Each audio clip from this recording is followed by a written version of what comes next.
രാഷ്ട്രീയത്തിന് അതീതമായി നടത്താനാണ് ആഗ്രഹിക്കുന്നത്. പക്ഷേ യോഗ പ്രോത്സാഹിപ്പിക്കാൻ, യോഗ ഗ്രാമങ്ങളിലേക്ക് എത്തിക്കാൻ നമ്മുടെ പ്രധാനമന്ത്രി ആഹ്വാനം ചെയ്തിട്ടുണ്ട്. അതിൻ്റെ ഭാഗമായിട്ടുള്ള പരിപാടികളാണ് BJP ഇപ്പോൾ സംഘടിപ്പിച്ചു വരുന്നത്. ഒരു കാര്യം കേരള ഗവൺമെൻറ്റിനോട് ആവശ്യപ്പെടാനുള്ളത്, കേരളത്തിൽ പാഠ്യപദ്ധതിയുടെ ഭാഗമായി യോഗയെ മാറ്റാൻ സംസ്ഥാന സർക്കാർ തയ്യാറാകണമെന്ന് ഭാരതീയ ജനതാ പാർട്ടി ആവശ്യപ്പെടുകയാണ്. നമ്മുടെ വിദ്യാർത്ഥികളുടെ കുഞ്ഞുങ്ങളുടെ ശാരീരികമായ ആരോഗ്യവും മാനസികമായ ആരോഗ്യവും രണ്ടും മെച്ചപ്പെടുത്താൻ ഈ യോഗ കൊണ്ട് സാധിക്കും എന്ന കാര്യം സംശയമില്ല. അതുകൊണ്ട് മാത്രമല്ല, കുട്ടികളിൽ വളരുന്ന പുതിയ തലമുറയിൽ മൂല്യബോധം സൃഷ്ടിക്കാനും ഈ യോഗ കൊണ്ട് സാധിക്കും. 10ാം അന്താരാഷ്ട്ര യോഗാ ദിനത്തിൽ ഗവൺമെൻറ് ഇത്തരമൊരു തീരുമാനമെടുക്കാൻ, സംസ്ഥാന സർക്കാർ തീരുമാനമെടുക്കാൻ തയ്യാറാകണമെന്ന് ഭാരതീയ ജനതാ പാർട്ടി ആവശ്യപ്പെടുകയാണ്. ഇനി രാഷ്ട്രീയ ചോദ്യത്തിലേക്ക് വന്നു കഴിഞ്ഞാൽ, ലോക്സഭാ തെരഞ്ഞെടുപ്പിൽ ഉണ്ടാക്കാൻ സാധിച്ചിട്ടുണ്ട്. ഇപ്പോൾ 3 ഉപതെരഞ്ഞെടുപ്പുകൾ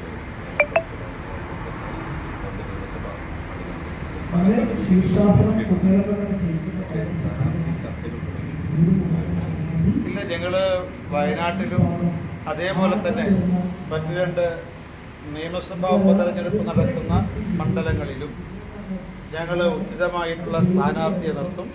ഭാരതീയ ജനതാ പാർട്ടിയുടെ സംസ്ഥാന നേതൃയോഗം ഇതിനെക്കുറിച്ച് ചർച്ച ചെയ്യും. തുടർന്ന് ദേശീയ ജനാധിപത്യ സഖ്യത്തിൻ്റെ സംസ്ഥാന നേതൃയോഗവും ഒരുമിച്ചിരുന്ന് ആലോചിച്ച് ഉചിതമായ സ്ഥാനാർത്ഥിയെ ഞങ്ങൾ നിർത്തും.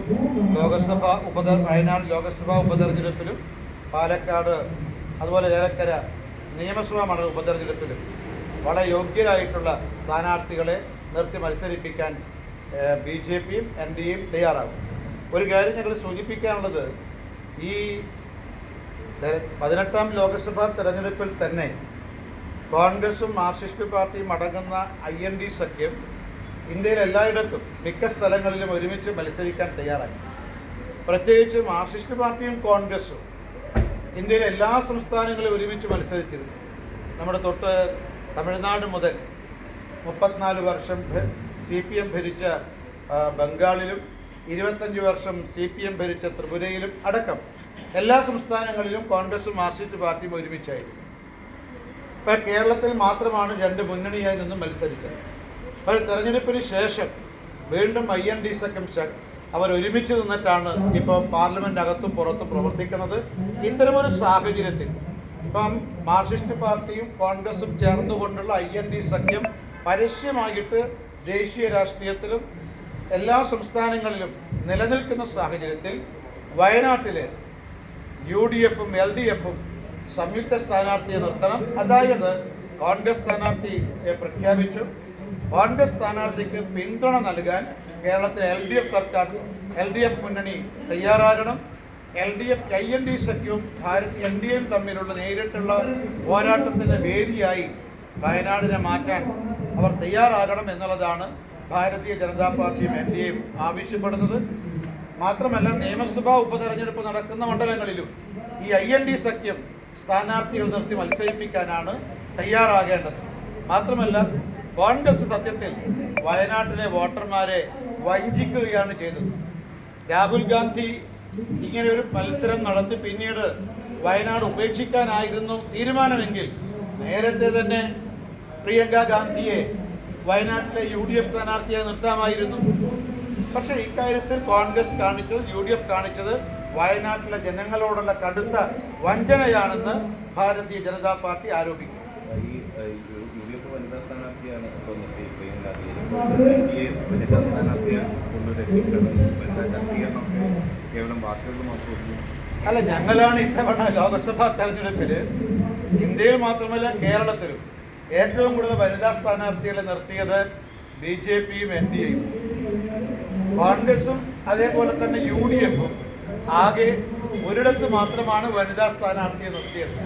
അതുകൊണ്ട് ഇക്കാര്യത്തിൽ ഞങ്ങൾ വനിതാ ശാക്തീകരണത്തെക്കുറിച്ച് പറയുക മാത്രമല്ല, ഞങ്ങളെ പാർട്ടിയുടെ പ്രവർത്തനത്തിലും അത് കാണിക്കാൻ സാധിച്ചിട്ടുണ്ട്, കാണിച്ചിട്ടുണ്ട്. പക്ഷേ കോൺഗ്രസ് ആണ് അക്കാര്യത്തിൽ പിന്നോട്ട് പോയത്. അതേപോലെ മാർക്സിസ്റ്റ് പാർട്ടി. ഈ ഉപതെരഞ്ഞെടുപ്പുകളിലും വനിതാ സ്ഥാനാർത്ഥിയെ പ്രതീക്ഷിക്കാം. അത് ഞങ്ങൾ ആരാണ് സ്ഥാനാർത്ഥി, വനിതയാണോ സ്ഥാനാർത്ഥി, പുരുഷനാണോ സ്ഥാനാർത്ഥി, ഇക്കാര്യത്തെക്കുറിച്ചിട്ടുള്ള ചർച്ചകൾ നടന്നിട്ടില്ല. സ്വാഭാവികമായിട്ടും ഞാൻ സൂചിപ്പിച്ചല്ലോ, BJPയുടെ നേതൃയോഗവും NDA നേതൃയോഗവും ചേർന്നാണ് ഇക്കാര്യത്തിൽ തീരുമാനമെടുത്തത്. ഈ വയനാട് നേരത്തെ BJP വലിയൊരു പ്രാധാന്യം നൽകിയാണ് സംസ്ഥാന അധ്യക്ഷനെ തന്നെ അവിടെ കളത്തിലിറക്കിയത്. ദേശീയ നേതൃത്വം തന്നെ അത്തരം പ്രാധാന്യം നൽകി.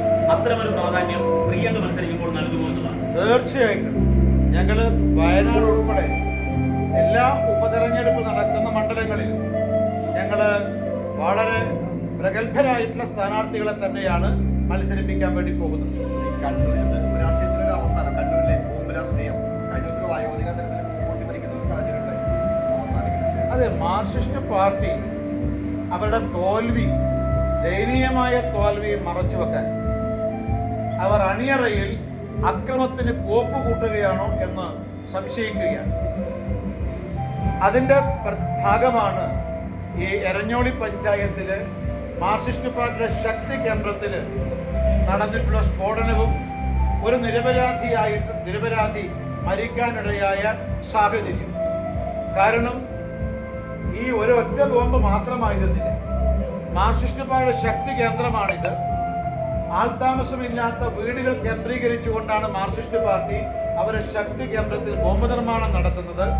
അവിടെ സ്ഫോടനം നടന്ന ഉടനെ പരിക്ക് പറ്റിയ ആളെ ആശുപത്രി എത്തിക്കുന്നതിനേക്കാൾ വേഗതയിൽ അവിടെ നിർമ്മിച്ച നൂറുകണക്കിന് ബോംബുകൾ അവരുടെ മറ്റ് ശക്തി കേന്ദ്രങ്ങളിലേക്ക് മാറ്റുകയാണ് ഉണ്ടായത്.